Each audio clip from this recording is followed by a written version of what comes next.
Street Fighter 4 is the latest iteration of a long-standing, well-respected franchise that fighting game fans everywhere are excited about. The beauty of Street Fighter 4 comes from how Capcom has stripped away a lot of the mechanical baggage that accumulated over the years and went back to the basics, while implementing a few very simple, very approachable new systems to make things fresh. The result is an incredibly straightforward game that can be enjoyed on a number of levels. Beginners will recognize classic moves that are easy to execute, and series vets can dive in and start a decade-long analysis of all its subsystems. Street Fighter has always been, at its core, about one-on-one fighting, but Street Fighter 4 takes it back to the basics and feels like a throwback to the original Street Fighter 2, but with other franchise refinements thrown in. You obviously have the expected assortment of normal attacks and special moves, but each character also has a Super and Ultra combo which feed off of two different gauges.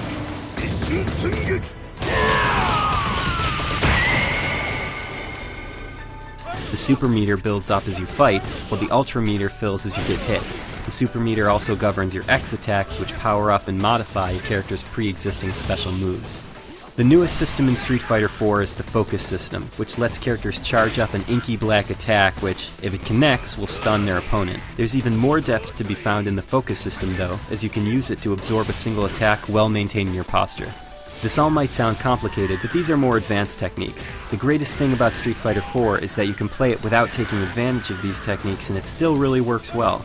Casual players will pick up a controller and pull off all these traditional moves without breaking a sweat. There are enough minute points to keep the experience incredibly rich for a long time. The new characters in Street Fighter 4 are awesome and definitely add something to the mix. Whether you're dominating the ring with the zany antics of El Fuerte, or you're being all sorts of stylish with Crimson Viper, gamers will fall in love with at least one of the new faces. On the other hand, the roster is filled with an impressive number of classic fighters, including fan favorites like Ryu, Ken, and Chun-Li. But Capcom made sure to keep the combat balanced, and it's clear that a lot of thought went into tweaking all the characters. Some fighters, like the infamous T-Hawk, don't show up in Street Fighter 4, but I don't see people complaining about those exclusions anytime soon. Street Fighter 4 as a whole looks amazing. It took me a while to get used to the steroid-induced art style, but character models are detailed and have sublimely fluid animations. Even though all the characters are in 3D, it's nice to see that the game is still a 2D fighter at heart. But one big addition to the game is the online support. This will let Street Fighter nuts from around the world compete more easily, though I imagine hardcore players will still stick with local multiplayer. No matter how fast your connection is, playing online still isn't as ideal as there are a few hitches that can interrupt the experience. But for casual players, it'll work just fine. I really only have one major complaint to level at Street Fighter 4. I love anime, but the anime cutscenes that bookend each character's arcade mode are terrible.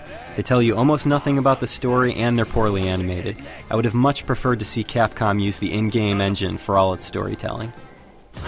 Overall, Street Fighter 4 is a must-play. It's sharp, elegant, and shows us why the Street Fighter franchise has been around for so long.